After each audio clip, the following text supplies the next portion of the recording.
Hello everyone and welcome to another edition of these draft card cycle rankings.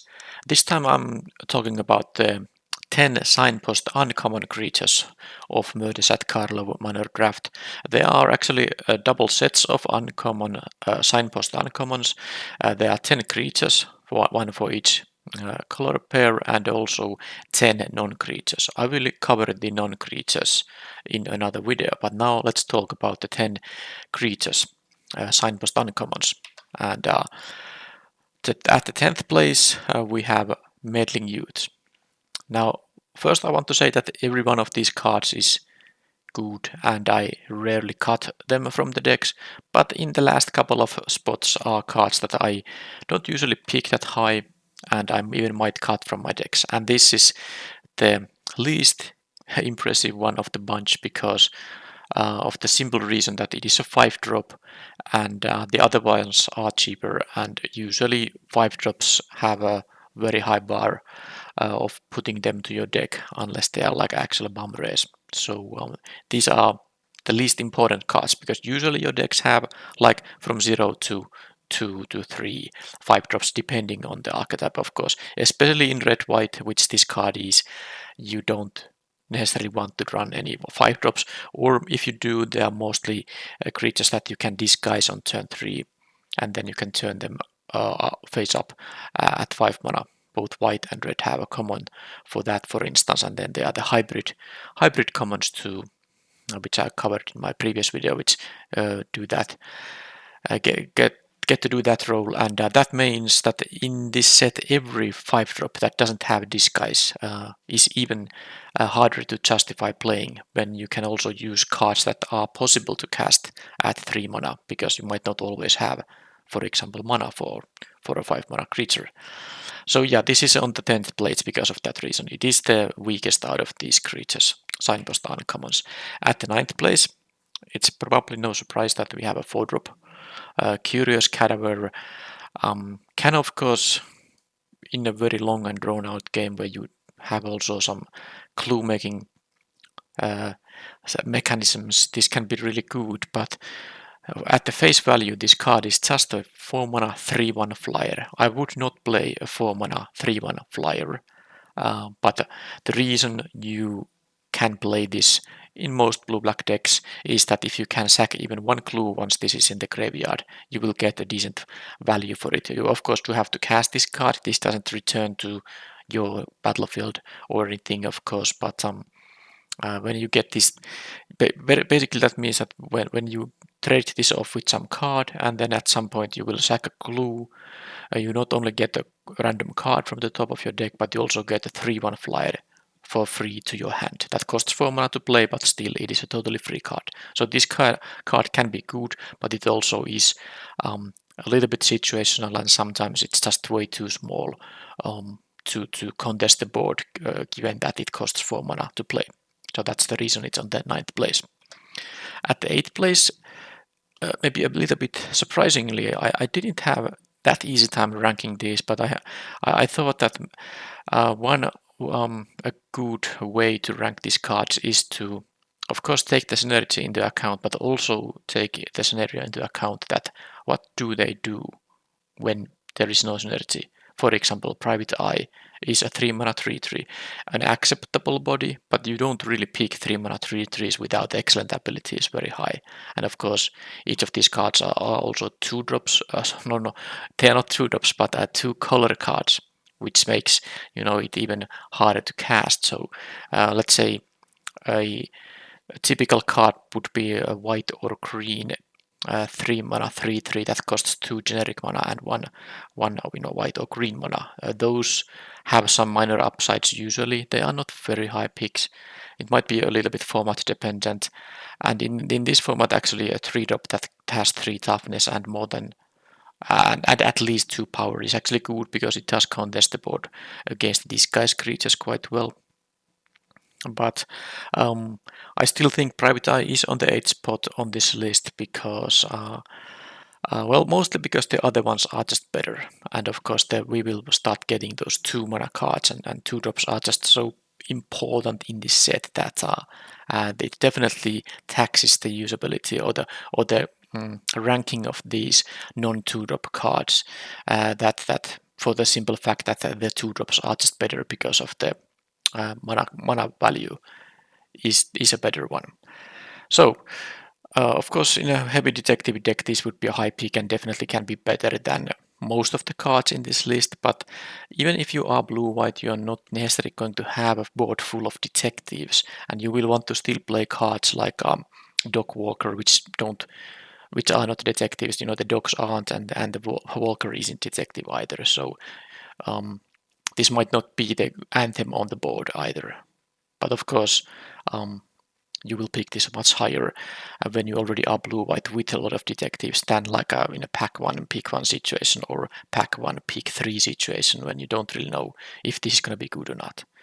Anyway, this is on the 8th place. On the 7th spot we have a Thin Street Gossip, and I do think this is better than the Private Eye despite this costing more mana. The reason is that you will just have disguise creatures in basically every deck, and at least it is very hard not to have them. And this 2 mana this gives to both to play the face down creatures and also to reveal them is just it's massive, especially because there are a lot of disguise creatures that have 5 to 6 mana reveal costs. And that's not all. First, I like the 4 mana 4/4 stat line. It does a really good job of being an offensive creature and a defensive creature at the spot when you usually cast it. Turn 4. Of course, you can draw it later, but usually you evaluate cards based on how about if you play it on the turn when you first got the mana for it. So a 4 mana 4/4 on turn 4, of course, is going to be a big creature that usually demand some kind of a solution from the opponent for them to be able to attack to it. Of course, there are a lot of combo tricks in this format, but still, the great part about this card is Vigilance. And yes, I understand the Vigilance is probably because you want to be able to attack and use the mana, but there is a really good side effect of being able to attack and block with this thing, because you don't always necessarily post-combat play a face down creature or reveal a creature. You might do it so that you will have attack with this, and then you can threaten to block with this, and still when the opponent has already done their combat on that turn, you might use this 2 mana to reveal some face down creature you have on the battlefield.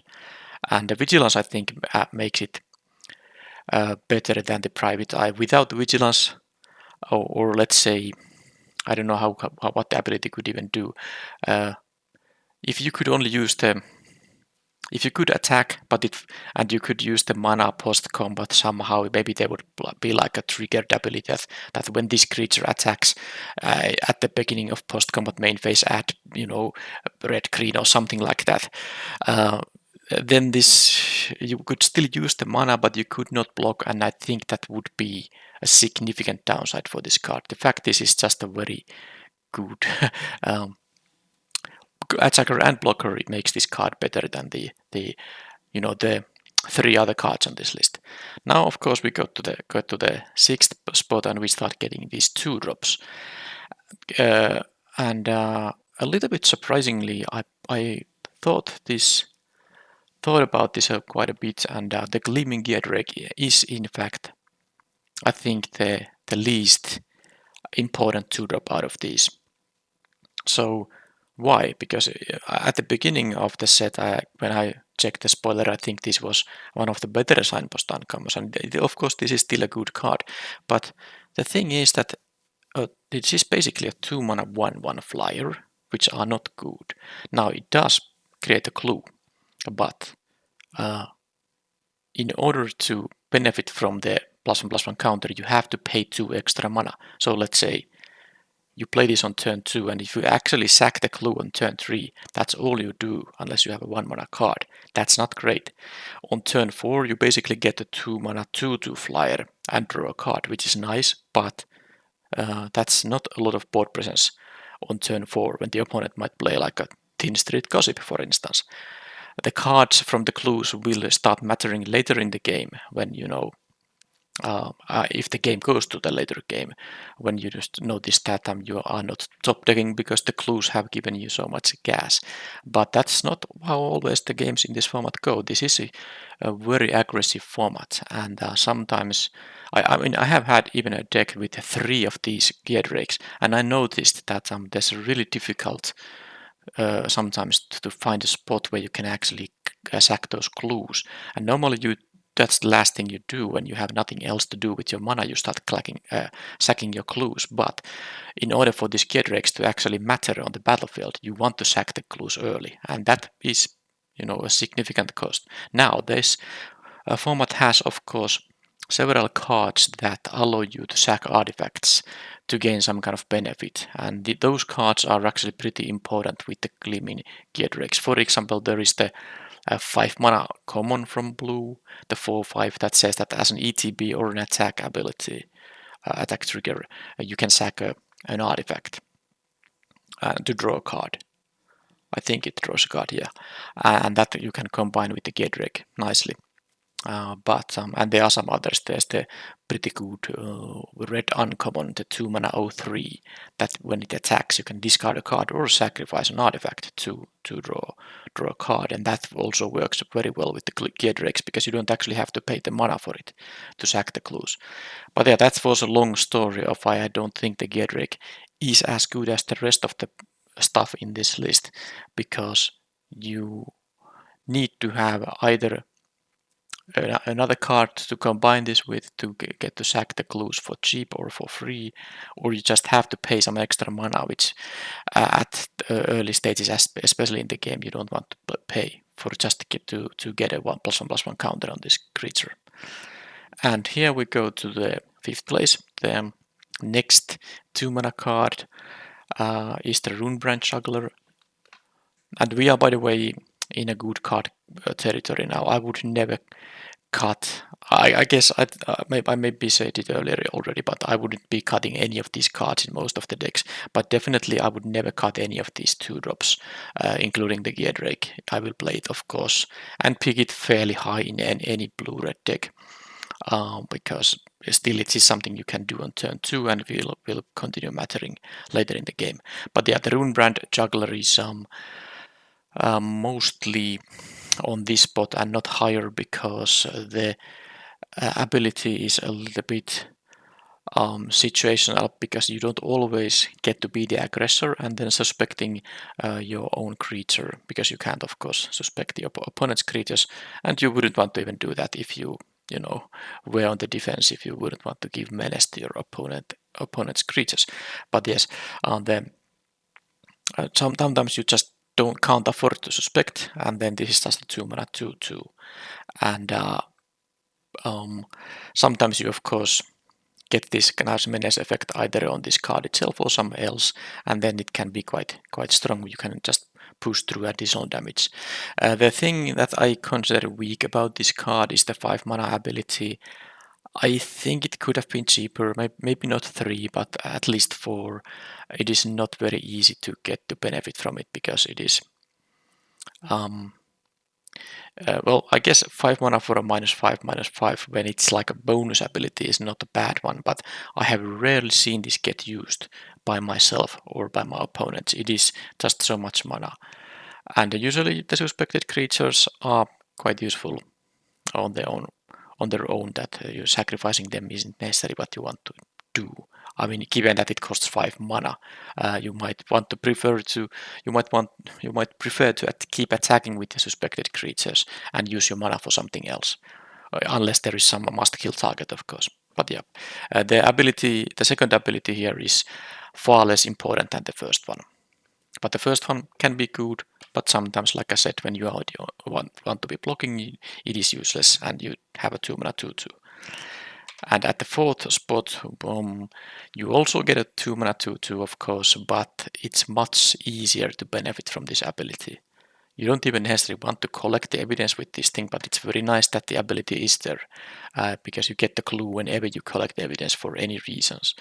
And there's, of course, a lot of cards, especially if you draft around this card a little bit, you can get the free clues by collecting the evidence already for some other bonus. But if you don't have any evidence collector in your hand and the graveyard has the evidence, you can just get the free clue with this thing, and I think it's uh, quite good to have that ability on it, because a 2-mana 2/2 is a respectable body, and then you can just get free clues. So I mean, like I said, now I'm repeating myself. I just consider that a pretty good ability that never really fails you unless you just haven't got any evidence in the graveyard. But usually, the longer the game goes, the more likely it is that you will have the evidence to collect. At the third spot, I have the Crawl Whipcracker, mostly because, well, sometimes you get to destroy a token, and when you do, especially if it's a creature token, even if it's just a 1/1 dog or something, it's quite valuable. But there are also those effects that create 2/2 detectives. Killing those is massive, and then of course you can eat clues, which is like the least important target, but it's definitely better than to not get any value out of it. But of course the token destroying ability is just a nice bonus, and what you are really interested in this card is that it is a 2-mana 3/2 reach. That's a really good blocker on most things that can cost even up to 4 mana. There are those 4 mana flyers that this trades with, and of course, offensibility is quite nice especially when you are on the play, and especially if you have one of the pump spells that green has access to. Well, I guess black has something to like the uncommon +2. Well, okay, maybe it's not that. Black doesn't really have anything that makes this survive combat. That's actually nothing that adds toughness. Anyhow, this card is just very good board presence and for very cheap. And like I said, I don't know if I did emphasize it enough, but the 2-mana creatures in this format, when you always have usually stuff to do on turn 3 because of disguise, if nothing else, you want to be able to also curve out by having a 2-drop, and high quality 2-drop, and every 2-drop in this list is a high quality 2-drop, of course. These are premium cards, and the bigger the stats, the better the cards are also later in the game. And this is why I like the Whipcracker quite a bit. At the second spot, we have a Suala Sentry. Mostly because, like I said, with the Thin Street Gossip, it's not hard to have a face-down creatures. And once you can turn one of them face up with this, it does not matter which face-down creature you reveal with this. I guess it's better if it's one of the cheaper ones, because if you have like a 5/5 and it becomes a 6/6, it's not that big of a pump. But if your 3/2 flyer becomes a 4/3 flyer, that's a better increase. But that's not all, because this is also going to get a counter itself. So you will get, with just revealing one thing, you will get a 2-mana 2/4 reach, and the reach matters a lot in this set. There's also the green common creature, which is a 1/3 reach that has the collect evidence bonus. That's also one of the key cards in green decks, because there are some decks that can put some flyers down, and it can be annoying to try to raise them if the opponent can interact with your ground attackers in the meanwhile.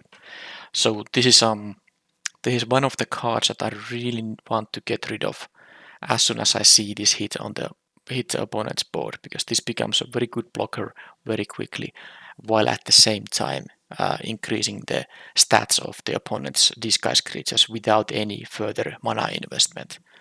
Like compare this to the Gleaming Gear Drake. You have to actually usually pay the 2 mana to get the counter. This doesn't say that you have to pay additional mana to reveal your disguise creatures. You just do the thing, and this will give you 2+1/+1 counters totally for free. That is great.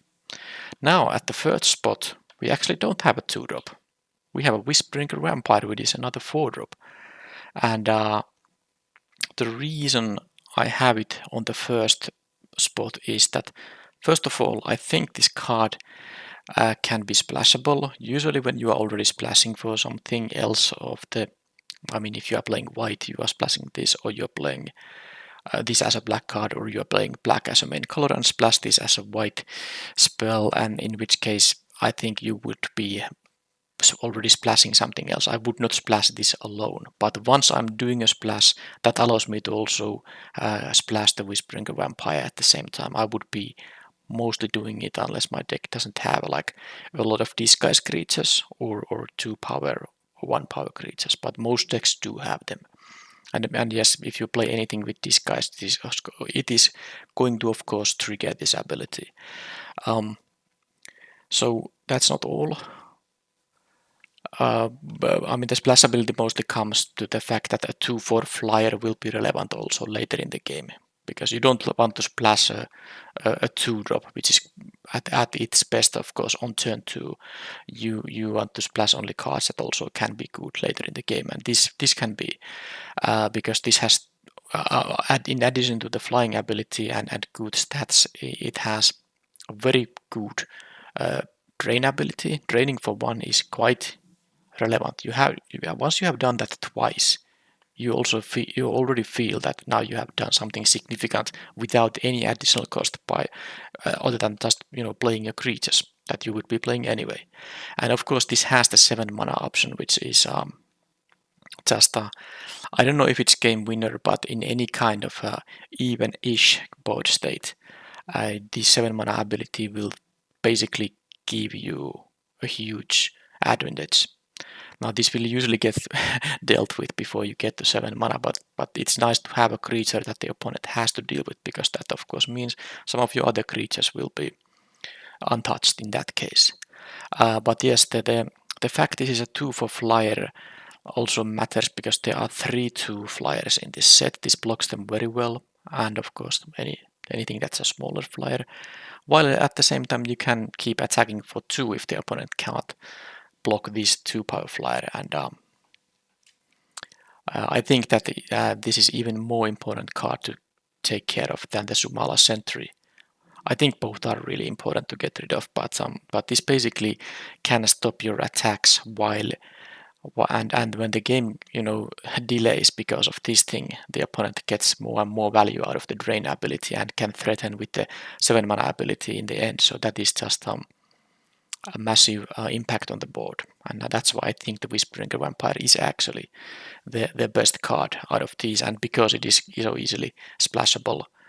I mean, I guess everything here is easily splashable, but like I said, this is a significant effect at any stage in the game, unlike some other of these cards maybe.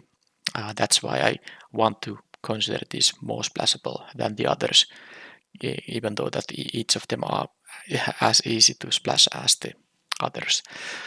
But that is it. I don't think I have any summation here.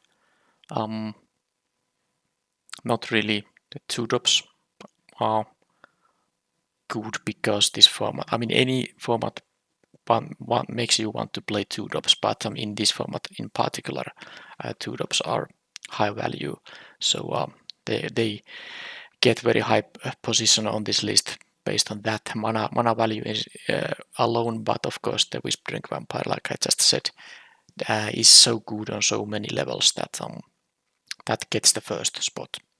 And that's it for this ranking. I will see you in the next one, which might be the Signpost uncommon non-creatures, but I haven't decided yet. There are other things I can rank as well, but whatever it is, I will see you then. And in the meanwhile, check my draft videos, which are releasing around once every 2 days. Thank you for watching, and bye bye.